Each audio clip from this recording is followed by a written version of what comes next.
This dynamic duo is better than Batman and Robin. They've been directing and cheering RIS students since they became a team 2 years ago. These masked readers love to share their sweets and reading with all muggles alike. You'll never find them without an accessory or three. Who could be hiding under these masks? What are you doing? It's not hug time. Happiness is inside all of us, right? Sometimes you just need someone to help you find it. Cloudy with a Chance of Meatballs, written by Judy Barrett. We were all sitting around the big kitchen table. It was Saturday morning, pancake morning. Mom was squeezing oranges for juice. Henry and I were betting on how many pancakes we could each eat, and Grandpa was doing the flipping. Seconds later, something flew through the air, headed toward the kitchen ceiling. It landed right on Henry. After we realized that the flying object was only a pancake, we all laughed, even Grandpa. Breakfast continued quite uneventfully. All the other pancakes landed in the pan, and all of them were eaten, even the one that landed on Henry.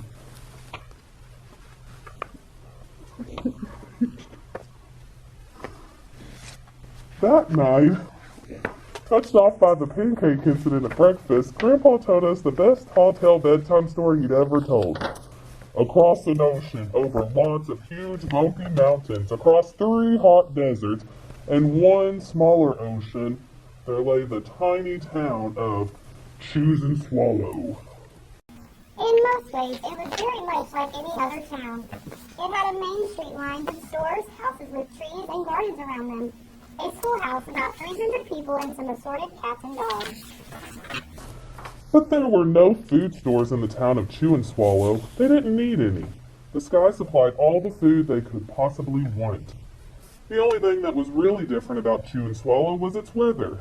It came 3 times a day, at breakfast, lunch, and dinner. Everything that everyone ate came from the sky.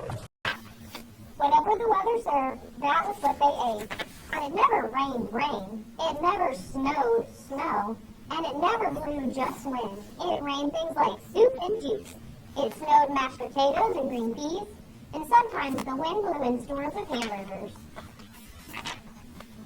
The people could watch the weather report on television in the morning, and they would even hear a prediction for the next day's food.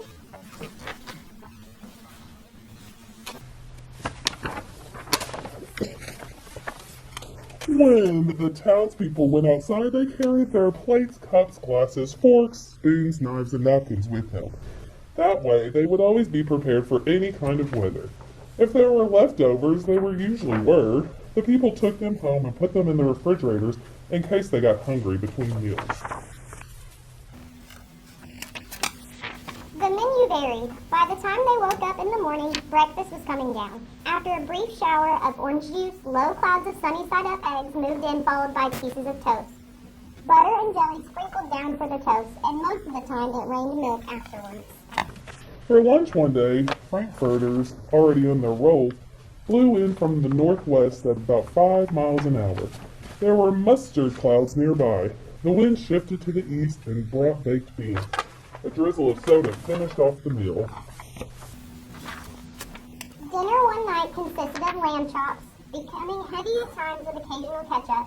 Periods of peas and baked potatoes were followed by a gradual clearing with a wonderful jello setting in the west. The sanitation department of Chew and Swallow had a rather unusual job for a sanitation department. It had to remove the food that fell on the houses and sidewalks and lawns. The workers cleaned up things after every meal and fed all the cats and dogs. Then they emptied some of it into the surrounding oceans for the fish and turtles and whales to eat. The rest of the food was put back into the earth so that the soil would be richer for the people's flower gardens. Life for the townspeople was delicious until the weather took a turn for the worse. One day there was nothing but gorgonzola cheese all day long. The next day there was only broccoli, all overcooked. And the next day there were Brussels sprouts and peanut butter with mayonnaise. Another day there was pea soup fog. No one could see where they were going, and they could barely find the rest of the meal that got stuck in the fog.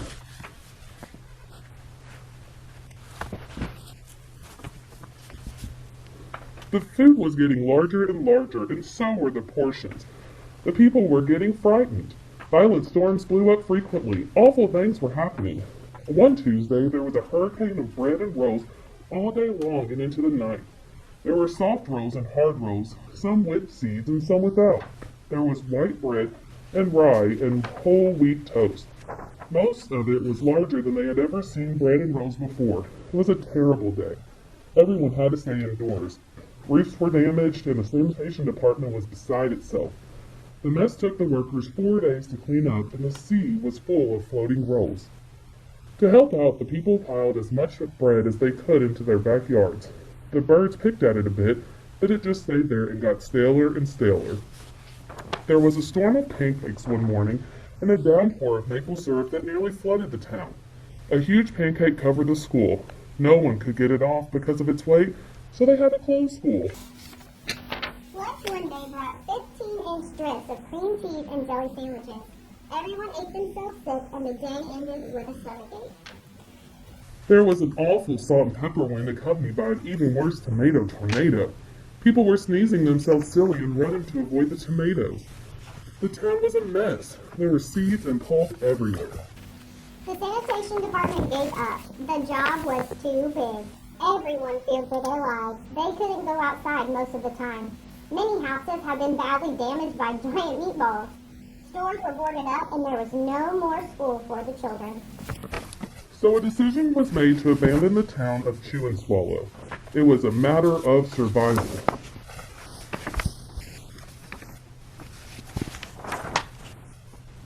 The people glued together giant pieces of stale bread, sandwich style, with peanut butter.